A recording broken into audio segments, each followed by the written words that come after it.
masyarakat itu bisa bertanya gitu ya pada suatu sistem yang semua orang kali sekarang punya, yang monoton dan berulang-ulang, itu biarkan AI yang kerjakan gitu. Kita memikirkan hal-hal yang membutuhkan yang kreativitas itu. Nggak penting yang namanya IPK tinggi, tapi yang kerjakan sebenarnya AI.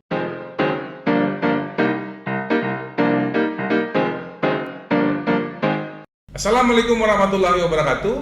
Salam sehat dan salam sejahtera untuk kita semua. Kesehatan investasi, pola hidup sehat prestasi.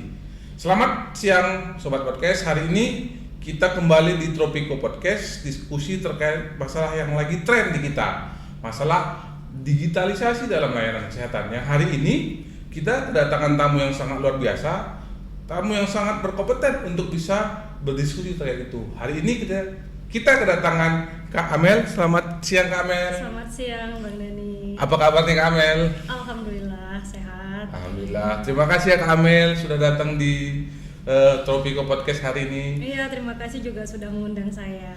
Boleh Kak Amel diperkenalkan diri kepada Sobat Podcast hari ini Kak Amel? Iya, saya Amalia. Saya kebetulan di sini sebagai dosen program studi S1 Ilmu Komputer dan mendalami penelitian terkait artificial intelligence, terutama natural language processing. Sobat Podcast, Kak Amel ini juga selaku kepala prodi ilmu komputer ya. Iya. Kak Amel di Fasilkom TI ya. Jadi kompetensinya ini untuk diskusi ini nggak kita lakukan lagi, Sobat Podcast. Hari ini Kak Amel kita diskusi terkait perkembangan digital dan layanan kesehatan hari ini. Kalau menurut Kak Amel perkembangannya seperti apa hari ini Kak?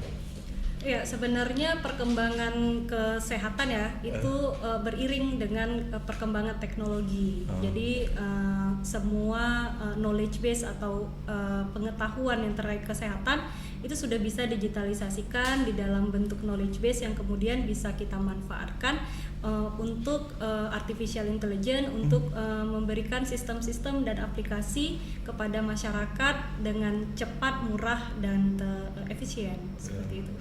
Yang seperti saya baca-baca ini juga profil Kak Amel lebih ke concernnya artificial intelligence juga ya Kak? Iya, boleh dijelaskan ke kita Kak seperti apa? Terkait kesehatan kan? Iya, terkait kesehatan Kak.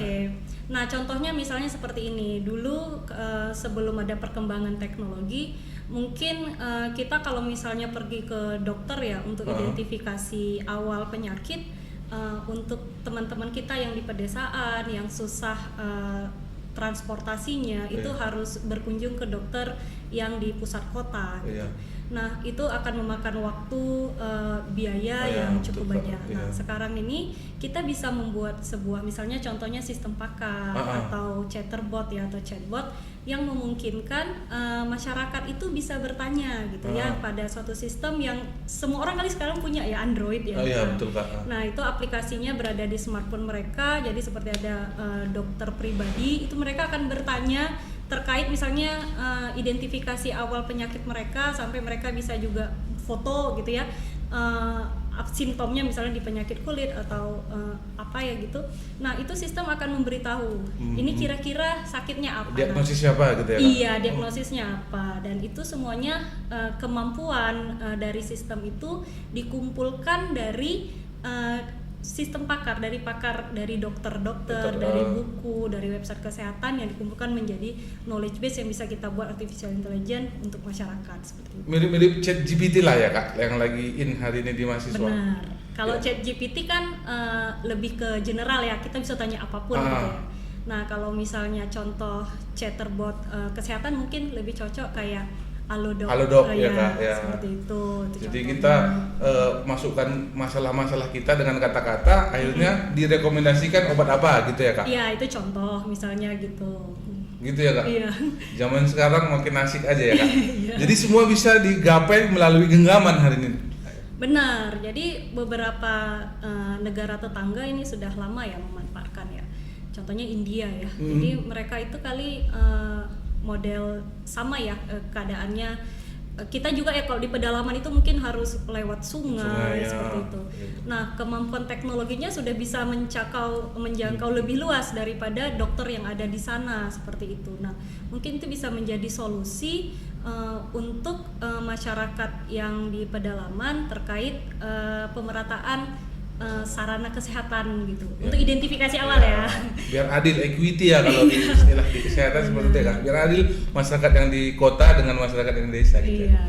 Terus saya juga pernah baca nih Kak sebuah artikel bahwa negara maju pun hari ini ketika hari contoh nih ada peluang kerja yang hilang, ada peluang kerja yang muncul seperti mungkin Kakak sudah pernah baca juga terkait dokter spesialis radiologi misalnya yang hari ini baca ronsen sekarang bukan lagi manusia gitu Kak. Benar. Sudah mesin yang menjawab. Menurut Kakak gimana nih perkembangannya itu Kak? Iya, sebenarnya seperti ada dua mata pisau ya untuk artificial intelligence ini, untuk kecerdasan buatan ini. Di satu sisi ada pekerjaan-pekerjaan yang bisa digantikan oleh artificial intelligence. Kenapa? Karena sistem ini atau mesin ini dia tidak mengenal yang namanya bosan. Dia sangat teliti dan betul. Dia tidak capek. Validitasnya tinggi Kak ya? Validitasnya tinggi, akurasinya tinggi dan tidak mengeluh.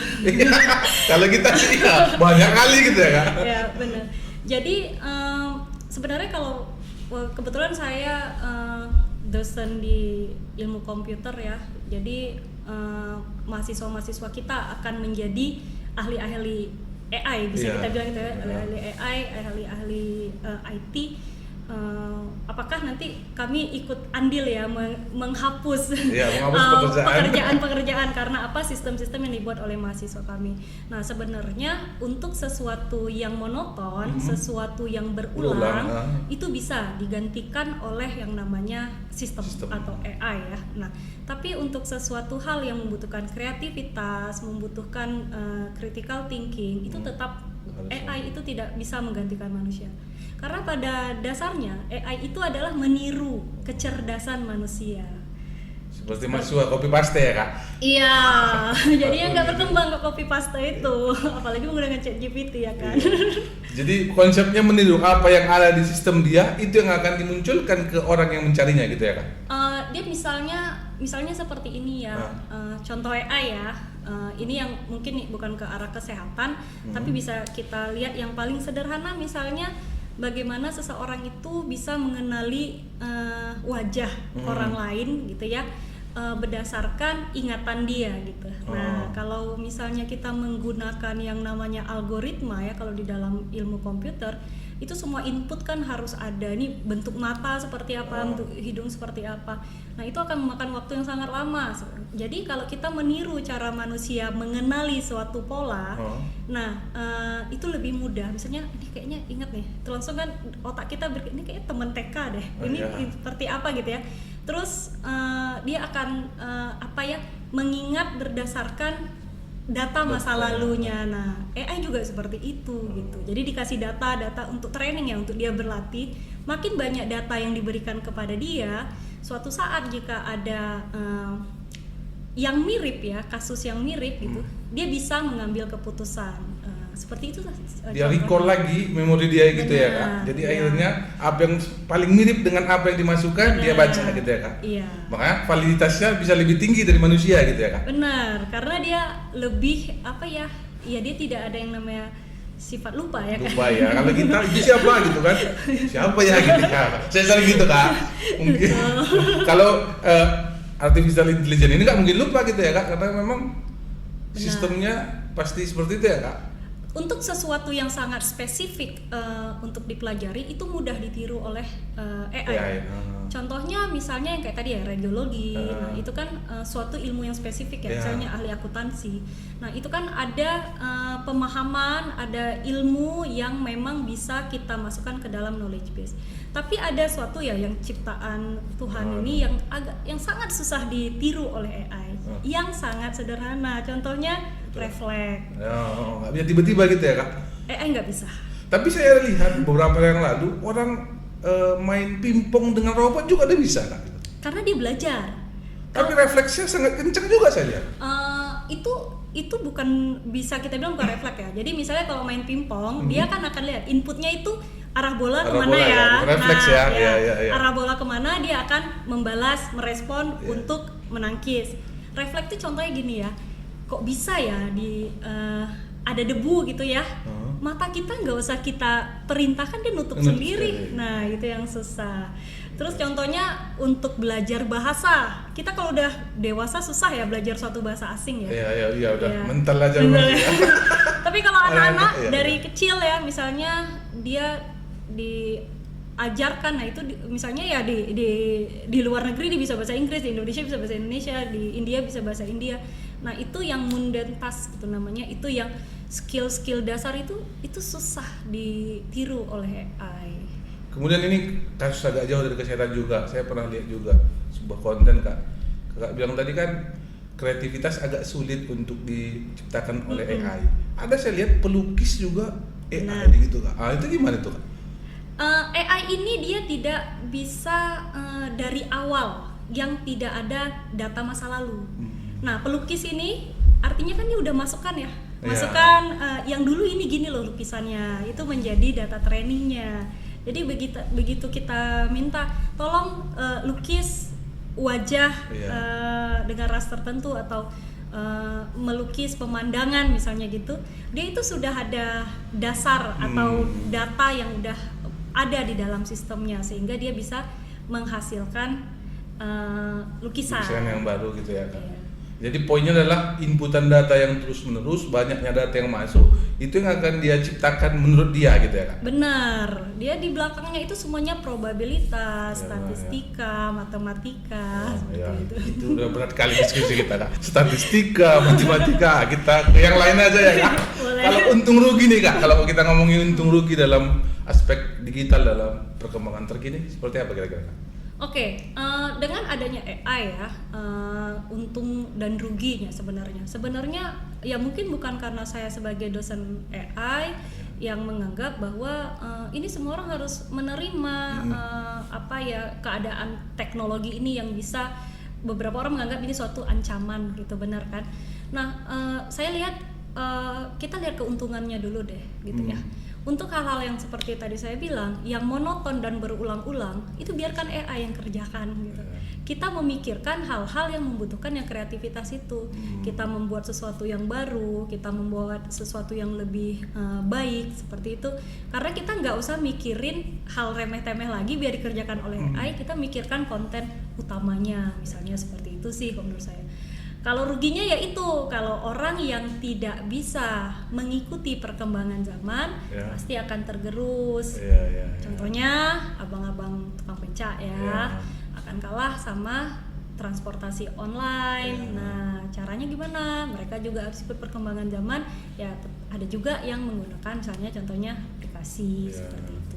Mahasiswa pun gara-gara AI ini banyak juga yang jahat kak. Ngerjain skripsi, tanya AI kan nggak ChatGPT aja, ada segala macam yang variasinya luar biasa hari ini gitu. Mahasiswa pun makin malas kita lihat itu kak untuk mengerjakan skripsi. Kalau zaman kita dulu kan baca buku, nyimpulkan jurnal di parafrase sendiri. Sekarang kan tidak nih. Rekam lagu ya. Rekam lagu gitu ya. Sekarang sudah bisa di ini kan. Nah, jadi untuk adik-adik mahasiswa ya, mungkin pesan saya gitu ya. Bahwa kuliah kita itu pendidikan, pelajaran gitu ya yang diberikan oleh dosen itu adalah hak kalian gitu. Ya. Bukan, jangan dianggap itu kewajiban. Haknya kenapa? Karena setiap ada soal ya, biasanya tuh dosen itu kalau mau dia yang hot ya, yang higher thinking skill itu dia akan bertanya terkait essay ya, terus atau membuat sebuah paper seperti itu. Nah sekarang tinggal buat di ChatGPT langsung jadi, benar kan? Benar, nah tapi padahal sebenarnya tujuan untuk membuat essay itu adalah untuk meningkatkan kreativitas, untuk untuk cara berpikirnya itu lebih kritis seperti itu. Dan yakinlah yang kalian kerjakan selama tugas di kuliah itu akan membantu kalian ke depannya dalam mengambil keputusan, dalam menghadapi nanti pekerjaan yang sebenarnya ya setelah kalian selesai di kuliah gitu. Jadi kalau semuanya dikerjakan oleh ChatGPT itu nggak penting yang namanya IPK tinggi, tapi yang kerjakan sebenarnya AI itu gitu sih. Saya rasa perlu ada yang namanya kesadaran bagi mahasiswa seperti itu. Kita pun selaku pendidik harus berulang-ulang nih ya kak, menyadarkan mahasiswa ya, apalagi sobat podcast ya kak, jangan terlalu terlena juga dengan perkembangan teknologi hari ini ya. Dimanfaatkan ya sesuai dengan pemanfaatannya gitu ya Kak. Jangan dimanfaatkan dengan hal-hal seperti Kak bilang tadi. Tugas pun ditanya ChatGPT gitu. Iya. Walaupun ada juga awalnya ditanya ChatGPT, setelah itu dikembangkan lain cerita juga ya Kak. Iya benar. Itu malah kalau saya di awal perkuliahan saya menjelaskan dulu, ini kalian bisa buat semua pakai ChatGPT. Malah saya kasih tahu gitu ya.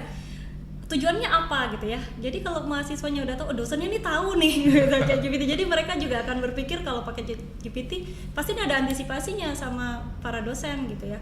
Nah, sebenarnya untuk ke evaluasi sih sekarang kalau kita sama dosen apa yang harus kita lakukan untuk mengevaluasi mahasiswa kita soal ini lisan. Jadi ujiannya lisan. Lisan dan mereka tulis tangan gitu ya. Kalau tulis tangan pun sebenarnya udah ada sih aplikasi. Sudah ada juga ya. Semua ada ya Kak. Tapi nggak usah disebutkan Kak, biar nanti sobat podcast juga nggak tahu itu apa aplikasinya Kak. Cari sendiri ya Kak. Tapi sudah ada ya Kak untuk tulisan tangan? Sebenarnya ada, cuma intinya bukan itu sih, bukan intinya bagaimana anak-anak ini seperti kayak mengelabui dosennya untuk mengerjakan tugas tepat waktu. Sebenarnya bukan itu sih, tapi esensi dari pengerjaan tugas itu mereka akan mendapatkan bekal ya dari mata kuliah itu, apa yang menjadi bekal mereka di prodi masing-masing untuk mereka akan cita-cita mereka ke depannya, ke pekerjaan mereka ke depannya, seperti itu sih. Ya, mudah-mudahan sobat podcast juga tahulah arah diskusi kita ya Kak, supaya jangan terlalu terlena maksudnya ya Kak ya. Terus kalau kita lihat Kak dengan perkembangan teknologi hari ini, kita nih selaku masyarakat atau mahasiswa menyikapi perkembangan teknologi seperti hari ini seperti apa gitu? Oke, sebenarnya sekarang kalau masyarakat ya, kalau berdasarkan survei gitu ya, masyarakat Indonesia itu termasuk masyarakat yang memang pengguna internet yang paling banyak juga ya, dan juga smartphone ya, Android, iPhone itu pokoknya yang smartphone itu sangat besar ya. Nah tapi kebanyakan masih bersekitar di sosmed gitu ya. Sebenarnya kalau misalnya kita menggunakan yang namanya smartphone atau apa, kita harus lebih pintar dari handphone kita gitu ya. Dalam hal pencarian informasi itu kita memang harus mencari yang benar-benar valid gitu. Jadi sumber informasi pun yang kita harus lihat memang benar-benar sesuai dari pihak-pihak yang memang berhak, yang kredibel gitu ya. Kredibel. Contohnya untuk yang kesehatan ya, kita cari aja lah yang model-model website yang memang merupakan dalam pengawasan kesehatan yang benar, benar Kemenkes gitu. Jangan yang yang di grup-grup WA keluarga gitu ya. Nah, kalau mau sembuh minum ini gitu. Itu jangan dipercaya. Sering di-share kalau mau ini yang dilakukan gitu ya Kak. Keti amin itu jangan. Keti amin. Ya. Jadi awalnya harus cari data-data yang betul kredibel gitu ya Kak. Benar, kata-kata yang kredibel, dan satu lagi mungkin ada walaupun yang tadi seperti saya bilang ya, kayak ada chatbot, ada telemedicine seperti itu, peran dokter itu tidak bisa digantikan. Belum lah Kak. Belum ya. Mudah-mudahan jangan ya. Karena human touch itu penting ya kan. Ya kayak perawat segala macam itu yang itu masih penting. Karena apa, identifikasi masih bisa. Tapi kalau misalnya ya periksa ya, misalnya kayak ketuk lutut ya gitu ya. Nah itu melihat refleks segala macam, kalau di Indonesia kali belum secanggih itu telemedicine-nya gitu. Ya mudah-mudahan lah Kak. Terus terkait tadi Kak, cara menyikapi ini Kak, seperti kita pemanfaatan media hari ini misalnya, apa yang kita ketik dia di media sosial kita, misalnya Instagram, dia akan membaca kepribadian kita gitu kan. Yang akhirnya dia akan menyarankan nih hal-hal yang kita ketik, walaupun belum tentu kita suka itu gitu. Komentar. Iya, istilahnya saya nggak tahu. Komentar ya Kak. Sistem rekomendasi. Gitu. Sistem rekomendasi. Jadi terkadang kan hal-hal tersebut ada kaitan dengan privasi data gitu ya Kak. Kalau di Amerika kemarin ceritanya pemilih diarahkan dalam memilih sesuatu misalnya. Cara nyikapinya itu gimana Kak? Oke, jadi sekarang ini memang kita kayaknya kirain nih Instagram kok tahu ya, padahal kita baru mikir ya ini kayaknya perlu selimut gitu, terus tiba-tiba udah muncul semua ya kan di Tokopedia segala macam, nih ada selimut, ada diskon segala macam, kok bisa ya gitu ya. Nah itu dia bisa pelajari ya, seperti saya bilang AI itu mempelajari data masa lalu, termasuk data yang kita input itu semuanya direkam sama dia. Nanti kalau kita pakai search engine itu kita biasanya kan pakai Google, pakai ini salah satu email ya yang udah ada akunnya gitu, itu direkam sama dia misalnya ini lagi cari selimut ketika kita searching. Nah, kita di teks di text box yang itu kita searching, terus muncul lah begitu kita buka Instagram misalnya gitu ya. Ditawari yang seperti itu gitu ya. Nih wah kok mantap sekali gitu kan. Kok canggih kali ya. Nah, terus itu ada ilmunya sih sebenarnya. Jadi bukan karena dia cenayang. Jadi biasanya kalau orang beli selimut biasanya juga beli bantal juga, jadi nanti jangan heran kalau ada yang kita lagi pernah searching cari selimut, nanti ada yang nawarin bantal juga, karena itu memang ya itulah kayak ada data science gitu, jadi semua datanya itu dikumpulkan untuk memberikan rekomendasi.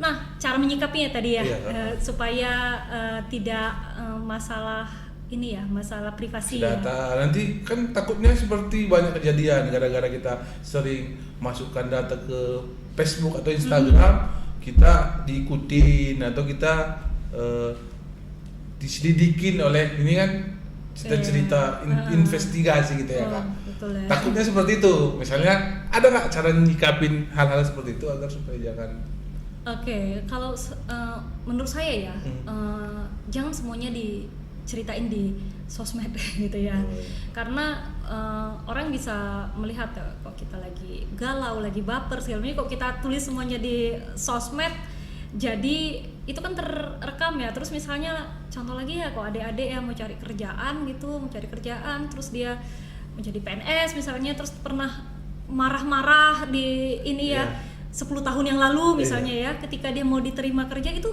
rekam jejak digitalnya itu masih ada. Jadi dan itu masuk servernya bukan di server kita kan, di sosial media itu yang bisa di searching orang seperti itu ya. Kita nggak bisa, walaupun hapus masih ada ya backupnya ya. Jadi kalau menyikapinya itu harus bijak dalam menggunakan sosial media dan hati-hati dalam memberikan data yang sangat kredensial ya. Contohnya kayak PIN, kayak mobile banking itu jangan sembarangan di laptop di lab yang banyak orang pakai itu jangan. Kalau bisa yang di tempat di milik pribadi, dan juga jangan sembarangan download. Ya. Apalagi bukan yang di tempat yang terpercaya, itu dia bisa masukkan malware untuk mengambil data kita. Kemarin lagi heboh tuh Kak, ketika kita download di WhatsApp misalnya ada APK, tiba-tiba handphone kita mati, tapi data kita mereka bisa akses gitu. Benar.